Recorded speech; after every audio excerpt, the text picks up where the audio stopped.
Hello learner, my name is Ruchi Gupta. Welcome to my channel Ruchi eco classes 5 UGC NET. इस video में हम Harold Domar growth model के बारे में पढ़ेंगे पूरा। इसमें ना कोई जो है कि आपको पता है कि इसमें जो है कि बहुत सारे क्वेश्चन जो है पूछे जाते हैं। कोई भी कम्पिटिटिव एग्जाम हो, चाहे वो यूजीसी नेट हो, सामने उसके बाद जो है यूपीएचईएससी आने वाला है, हमारा असिस्टेंट प्रोफेसर, कुछ भी हो, हैरोल्ड डोमर से वो क्वेश्चन पूछ ही लेते हैं। ठीक, जैसे इसमें क्वेश्चन पूछा जाता है नाइफ एज इक्विलिब्रियम क्या होता है, हमारा हैरोल्ड डोमर मॉडल किसके ऊपर बेस्ड है, इसमें जो है कैपिटल और लेबर के बीच सब्स्टिबिलिटी कितनी होती है। ठीक, अगर हमारा जो है इन्फ्लेशन है तो हमें क्या करना चाहिए, और अगर हमारा जो है रिक्वायर्ड कैपिटल रेशियो हमारा जो है लेस देन है या ग्रेटर देन है तो कौन सा इन्फ्लेशन होगा, डिफ्लेशन होगा, स्टैगफ्लेशन होगा, क्या होगा। ये सारी चीज़ों को हम जो है इस वीडियो में डिस्कस करने वाले हैं।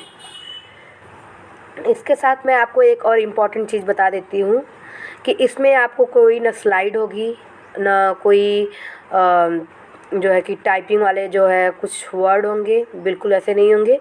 इसमें मैं आपको जो है प्रॉपरली हैंड रिटन नोट्स दूंगी और वो मैं आपके सामने ही करूँगी। इसलिए मैं आपसे रिक्वेस्ट करूँगी कि अगर आप में पेशेंस हो तो आप बैठिए। और दूसरी बात है, यहाँ पे आपको फुल एक्सप्लेनेशन के साथ स्टेप बाय स्टेप जो भी इम्पोर्टेंट चीज़ें हैं वो सारी मिलेंगी। तीसरी बात ये है कि आप जो है बुक और पेन के साथ बैठिए, जिससे मैं जो इम्पोर्टेंट चीज़ें बताऊँ वो आप नोट करिए, क्योंकि इसमें हम बहुत सारी चीज़ों को कवर करने वाले हैं। और यहाँ पे आप अगर एक बार आपने हैरोल्ड डोमर ग्रोथ मॉडल यहाँ से आपने कर लिया तो आपको कभी पूरी लाइफ में जो है ये भूलेगा नहीं और न ही आपको कहीं कोई प्रॉब्लम होगी। तो हम जो है स्टार्ट करते हैं हैरोल्ड डोमर ग्रोथ मॉडल। सबसे पहले हम इसकी हिस्ट्री पे जाएंगे कि हैरोल्ड डोमर ग्रोथ मॉडल की हिस्ट्री क्या है। ठीक, तो हैरोल्ड डोमर ग्रोथ मॉडल जो है वो अलग अलग हमारे जो है दो इकोनॉमिक्स हैं। हैरोल्ड का पूरा नाम है रॉय एफ हैरोल्ड। ठीक, इन्होंने 1939 में हमारा जो है ये है ग्रोथ मॉडल दिया। और डोमर जो है इनका नाम है इवसे डोमर इन 1946। ठीक, इन्होंने जिस बुक में ग्रोथ थ्योरी दी उसका नाम है डायनामिक थ्योरी।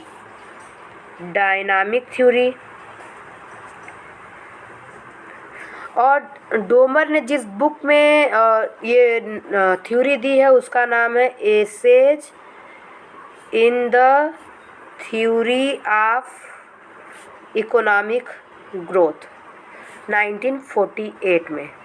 ठीक, ये आपका हो गया राइटर के बारे में कि इकोनॉमिस्ट कौन कौन से किस में। ठीक, अब हम देखते हैं कि हमारे हैरोल्ड डोमर मॉडल जो है किसके ऊपर बेस है। ठीक, तो अगर आपका कोई भी ग्रोथ मॉडल हो, चाहे वो हैरोल्ड हो, चाहे वो आपका सोलो हो, चाहे कार्डोर हो, वो सारे के सारे निकल के आए हैं आपका किन्सियन ग्रोथ मॉडल से, ठीक, किन्सियन मॉडल से। इसीलिए आपका कभी कभी पूछता है कि हैरोल्ड डोमर मॉडल किसके ऊपर बेस्ड है, तो वो हैरोल्ड डोमर मॉडल जो है किन्सियन के ऊपर भी बेस्ड है, क्लासिकल के ऊपर भी बेस्ड है। लेकिन हैरोल्ड डोमर मॉडल हमारा Keynesian model of economic growth है और वो उसके सेविंग इक्वल्स टू इन्वेस्टमेंट पे जो है डिपेंड करता है। ठीक, ये हमारा हो गया उसका इंट्रो। उसके बाद मैं आपको एक और चीज़ बताना चाहूँगी जो कि इम्पॉर्टेंट है, कभी कभी पूछ सकता है और आपके जानने के लिए भी ज़रूरी है कि ये जो हैरोल्ड डोमर मॉडल जो है, ऐसा ही सेम मॉडल गस्टव कैसल ने दिया था। गस्टव कैसल, जिन्होंने परचेजिंग पावर पैरिटी थ्योरी दी है, इन्होंने दिया था 1924 में। लेकिन इससे पहले ही हैरोल्ड डोमर का मॉडल आ चुका था, इसलिए जो है ये ज़्यादा फेमस नहीं हुआ। अब हम जो है हैरोल्ड डोमर के बुक के बारे में जान लेते हैं, क्योंकि कभी कभी आपको पता है कि बुक का भी पूछ देता है, क्रोनोलॉजी और ये सारी चीज़ें।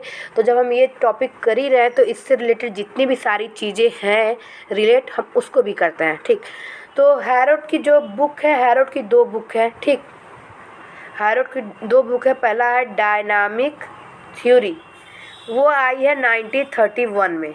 दूसरा है हमारा टूवर्ड्स अ डायनामिक थ्योरी, जो कि आई है 1948 में।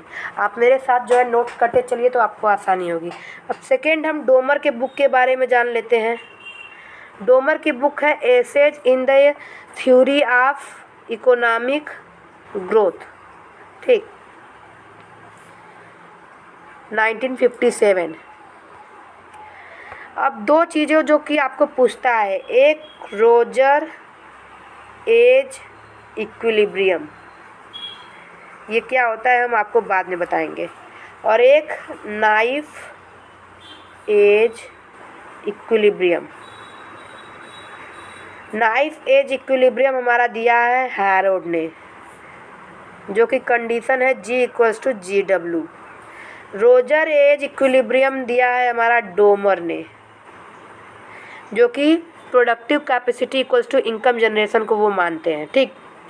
अब ये हमारा जो है इंट्रोडक्शन पार्ट हो गया हमारे हैरोड डोमर का मॉडल। अब हम देखते हैं कि हैरोड डोमर का मॉडल किसके ऊपर बेस्ड है, ठीक। स्टार्ट करते हैं एचडी मॉडल से, ठीक।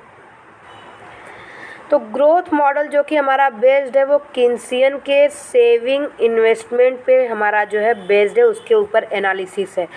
और इसको हम जो है किन्सियन प्लस क्लासिकल पे भी बोल सकते हैं। क्यों बेस्ड है हम आगे आपको बताएंगे। यहाँ पे हम बता सकते हैं कि किन्सियन आपको पता है कि किन शॉर्ट रन इकोनॉमी को मानते हैं, क्लासिकल हमारा जो है लॉन्ग टर्म प्लानिंग को मानते हैं, ठीक। और किन्स हमारा जब शॉर्ट रन मानते हैं तो वो शॉर्ट रन में ही हमारी जो है इनकम जनरेट करने के प्रोसेस को बताते हैं, और किन्स जो है इनकम जनरेशन के प्रोसेस को ही फोकस करते हैं, ठीक। किन्स जो है इनकम जनरेशन के चीज़ों पर फोकस करते हैं। ये सारी चीज़ें मैं आपको जब हैरोड में स्टार्ट हो जाएगा तो आपको पता चलेगा कि उन्होंने दो तरीके से जो है डोमर ने किया था, एक इनकम जनरेशन, दूसरा प्रोडक्टिव कैपेसिटी। तो वहाँ से आपको समझ में आ जाएगा कि हम किन्सियन और क्लासिकल क्यों बोलते हैं। यहाँ पे आपके जानने के लिए इनकम जनरेशन, ठीक। तो इनकम जनरेशन हमारा जो है शॉर्ट रन में होता है, इसलिए हम यहाँ से बोलते हैं कि ये हमारा जो है किन्सियन के ऊपर बेस्ड है। लेकिन प्रोडक्टिव कैपेसिटी भी इन्होंने लिया हुआ है, तो प्रोडक्टिव कैपेसिटी जो हमारा होता है वो क्लासिकल ने इसके ऊपर फोकस किया, क्योंकि किन्स जो है प्रोडक्टिव कैपेसिटी हमारा जो लॉन्ग रन में होता है तो इसके ऊपर फोकस नहीं करते। वो बोलते हैं कि लॉन्ग रन में जिंदा कौन रहेगा, लॉन्ग रन में तो सब मर जाएंगे, तो हमें जो है शॉर्ट रन में हमें जो है हमारी डिमांड को फुलफिल करनी है। तो इसलिए वो जो है शॉर्ट रन के इनकम जनरेशन के प्रोसेस पे फोकस करते हैं, और क्लासिकल जो है शॉर्ट रन पे नहीं जाते, वो लॉन्ग रन पे जाते हैं, और लॉन्ग रन पे वो जो है प्रोडक्टिव कैपेसिटी जो है के ऊपर फोकस करते हैं। तो जो किन्सियन होते हैं वो प्रोडक्टिव कैपेसिटी को इग्नोर करते हैं और इनकम जनरेट को जो है फोकस करते हैं, और जो क्लासिकल होते हैं वो प्रोडक्टिव कैपेसिटी को जो है फोकस करते हैं और इनकम जनरेशन को जो है इग्नोर करते हैं। लेकिन जो हमारे हैरोड होते हैं वो शॉर्ट रन और प्लस लॉन्ग रन, यानी कि किन्सियन प्लस क्लासिकल, यानी कि इनकम जनरेशन प्रोसेस और हमारा जो है productive capacity process, productive capacity दोनों के ऊपर जो है वो फोकस करते हैं। इसलिए हम इसको जो है क्लासिकल प्लस किन्सियन मॉडल के ऊपर बेस्ड मॉडल भी बोल सकते हैं, ठीक। ये आपको जो है मैंने समझाया। दूसरा, अब हम इसमें देखते हैं कि तीसरा इंपॉर्टेंट चीज़ क्या है। पहला तो गया कि ये किन्सियन सेविंग इन्वेस्टमेंट पे है, दूसरा क्लासिकल किन्सियन क्यों बोला मैंने, ये मैंने आपको बता दिया। तीसरा ये है कि ये जो है बहुत ही इजी और सिंपल ग्रोथ मॉडल है, ठीक। अब चौथा हमारा जो है कि ये मॉडल जो है कैपिटल फैक्टर के ऊपर जो है क्रूशियल मानता है। कैपिटल फैक्टर, या कहे कि जो हैरोड का ग्रोथ मॉडल है, आपको पता है कि हैरोड और डोमर दोनों ने अलग अलग मॉडल दिया था, तो अभी हम हैरोड को डिस्कस कर रहे हैं, बाद में डोमर करेंगे। दोनों के तरीके अलग अलग है, बट दोनों के रिजल्ट जो है सेम है, और उनका जो एम है वो भी सेम है, ठीक। तो ये जो हैरोड है, हैरोड ने जो है कैपिटल फैक्टर के ऊपर जो है फोकस किया है कि इकोनॉमिक ग्रोथ के लिए हमारा जो है कैपिटल फैक्टर बहुत ही इम्पॉर्टेंट और क्रूशियल रोल प्ले करता है for the steady state growth, ठीक। अब हमारा जो है पांचवा एजम्पशन हो गया कि ये जो है कैपिटल और लेबर के बीच में नो सब्स्टिट्यूबिलिटी जो है एज्यूम करते हैं, यानी कैपिटल और लेबर में कोई भी सब्स्टिट्यूशन नहीं होता है, ये जो है कांस्टेंट होते हैं, ठीक। और हमारा जो है यहाँ पे टेक्निकल प्रोग्रेस जो होता है न्यूट्रल होता है। छठवां एजम्पशन हमारा है टेक्निकल प्रोग्रेस हमारा जो है न्यूट्रल होता है। ठीक, टेक्निकल प्रोग्रेस हमारा जो है न्यूट्रल होता है। ये मैं बता रही हूँ जिस पे ये थ्योरी बेस्ड है। यहाँ से डायरेक्टली क्वेश्चन पूछे जाते हैं कि टेक्निकल प्रोग्रेस का न्यूट्रल का होने का मतलब है कि नॉट से कैपिटल सेविंग, यानी ना ही वो जो है कैपिटल को यूज कर रहा है। यहाँ पे कैपिटल सेविंग मतलब labour using, not labour saving, यानी ना ही वो कैपिटल यूज कर रहा है ना ही लेबर, दोनों सेम प्रपोर्शन में फिक्स है यहाँ पे। ठीक, तो इस तरीके से डायरेक्ट क्वेश्चन यहाँ पे पूछते हैं कि टेक्निकल ये लेबर सेविंग है या कैपिटल सेविंग, तो यहाँ पे जो है न्यूट्रल होता है टेक्निकल प्रोग्रेस और नो सब्स्टिट्यूशन होता है। कैपिटल फैक्टर पे ज़्यादा ये फोकस करते हैं, तो यहाँ से डायरेक्टली क्वेश्चन बनते हैं। अब हमारा है capital and labour are in fixed proportion. ये हमारा नेक्स्ट एजम्पशन है फिक्स्ड प्रपोर्शन। ठीक, ये 7वां हो जाएगा हमारा। आर इन फिक्स्ड प्रपोर्शन यानी दोनों जो है सेम होते हैं, और फिक्स्ड प्रपोर्शन होने की वजह से हम इसको जो है कांस्टेंट रिटर्न टू स्केल भी बोल सकते हैं कि हमारा जो है Harrod Domar model constant return to scale model पे काम करता है। ठीक, constant return to scale model पे काम करता है। ये हमारा जो है यहाँ पे एजम्पशन वगैरह डायरेक्टली पूछता है कभी कभी सोलो और हैरोड में डिफरेंस को लेकर कि ये कांस्टेंट रिटर्न होता है और वो क्या होता है डिमिनिशनिंग। तो इस तरीके से वो डिफरेंस हमारा जो है पूछ लेते हैं। अब हैरोड-डोमर जो है हमारा कैपिटल अकुमुलेशन को जो है ज़्यादा फोकस करते हैं, यानी कि आपको मैंने पहले ही बताया कि वो कैपिटल पे काम करते हैं। तो कैपिटल अकुमुलेशन यानी हमारे जो है इकोनॉमिक ग्रोथ में कैपिटल अकुमुलेशन का जो प्रोसेस है सबसे ज़्यादा इम्पॉर्टेंट फैक्टर है यहाँ पे। और ये जो है ड्यूअल रोल ऑफ कैपिटल पे एम्फेसाइज करते हैं, यानी कि हमारे कैपिटल के 2 रोल, हमारा यहाँ पे कैपिटल जो है 2 रोल प्ले करता है। देखिए जो मैंने आपको पहले बताया इनकम जनरेशन और प्रोडक्टिव कैपेसिटी, अब हमारा यहाँ पे आएगा कि यहाँ पे जो है कैपिटल 2 रोल प्ले कर रहा है। फर्स्ट वन है हमारा इनकम जनरेशन प्रोसेस जो कि इन्वेस्टमेंट के थ्रू होता है। इनकम जनरेशन प्रोसेस जो कि इन्वेस्टमेंट के थ्रू होगा हमारा, और इन्वेस्टमेंट जब होगा तो आपको पता है कि किन्सियन का मल्टीप्लायर इफेक्ट वहाँ पे काम करेगा, क्योंकि तभी गवर्नमेंट इन्वेस्टमेंट करेगी तो मल्टीप्लायर इन्वेस्टमेंट में मल्टीप्लायर इफेक्ट काम करके इन्वेस्टमेंट हमारा जो है इनकम जनरेट प्रोसेस हो जाता है। सेकेंड हमारा जो है कैपिटल का रोल प्ले है वो है हमारा प्रोडक्टिव कैपेसिटी का, जो कि लॉन्ग रन में होता है। ठीक, productive capacity by expanding capital stock. ठीक, कैपिटल स्टॉक। अब आपको जो है यहाँ पे तो समझ में आ गया होगा कि मैंने क्लासिकल और किन्सियन क्यों बोला।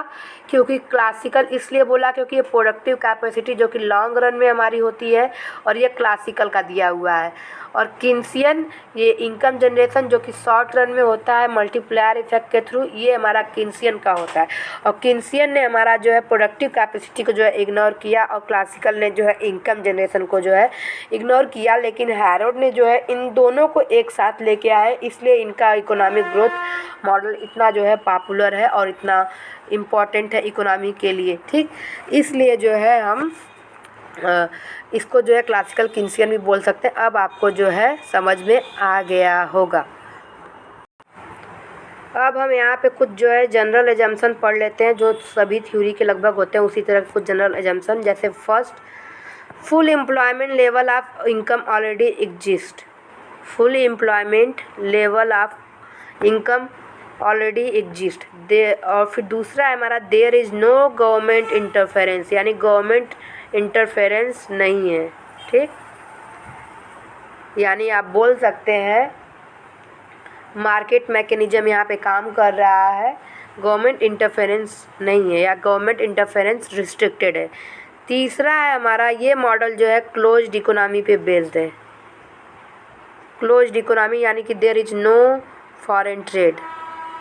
ठीक, अब चौथा हमारा है यहाँ पे there are no lag in adjustment process, यानी कि लैग एडजस्टमेंट प्रोसेस, जैसे कि आपको पता है कि अगर हमने जो है कोई भी चीज़ जो है अगर आपने जो है उगाई है या बोई है तो वो उसको उगने में, उससे जो है प्रोडक्टिव होने में, यानी अगर आपने कुछ इन्वेस्टमेंट किया है तो उससे आपका जो है प्रोडक्टिव यानी सप्लाई होने में कुछ जो है लैग यानी टाइम पीरियड होता है, ठीक, टाइम पीरियड होता है। लेकिन हैरोल्ड ने एज्यूम किया है कि सेविंग, इन्वेस्टमेंट, इनकम और एक्सपेंडिचर चारों में जो है कोई भी हमारा लैग नहीं है, यानी अगर सेविंग हो रहा है तो तुरंत इन्वेस्टमेंट हो जाएगा और वो जनरेट हो जाएगा इनकम में, और इनकम को हम एक्सपेंडिचर करेंगे यानी डिमांड को जो है हम अपने फुलफ़िल करेंगे। जबकि अगर आप कहें तो रियलिटी में सेविंग इक्वल्स टू इन्वेस्टमेंट में थोड़ा, लेकिन यहाँ से जो है मल्टीप्लायर प्रोसेस थोड़ा वक्त तो लगता ही है। आप ये कहें कि एक दिन में तो हो नहीं जाता, आपका 6 महीने 1 साल तो लगता ही है, ठीक।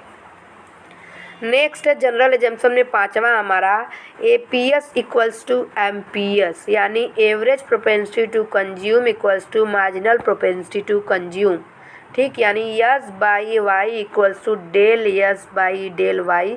ये याद रखिएगा, इस पे मॉडल ही बेस्ड है, इसी पे मॉडल बेस्ड है, ठीक। एस बाई वाई को हम जो है स्मॉल एस से डिनोट करते हैं, सेविंग इनकम रेशियो। नेक्स्ट है हमारा 6वां APS, यानी एवरेज प्रोपेंसिटी टू कंज्यूम और marginal propensity to consume and capital coefficient. ये भी एक इम्पॉर्टेंट हमारा एजम्पशन है, कैपिटल कोफिशिएंट यानी कि हमारा जो है capital output ratio. APS MPS आपको पता है, मैंने बताया अभी, कैपिटल कोफिशिएंट यानी कैपिटल आउटपुट रेशियो, ये जो है हमारा कांस्टेंट है, इनको हमने जो है कांस्टेंट एज्यूम किया है, इन तीनों को हमने जो है कांस्टेंट एज्यूम कर लिया है। और 7वां, ये तीनों के तीनों जो है कांस्टेंट है, इसलिए यहाँ पे जो है कांस्टेंट रिटर्न टू स्केल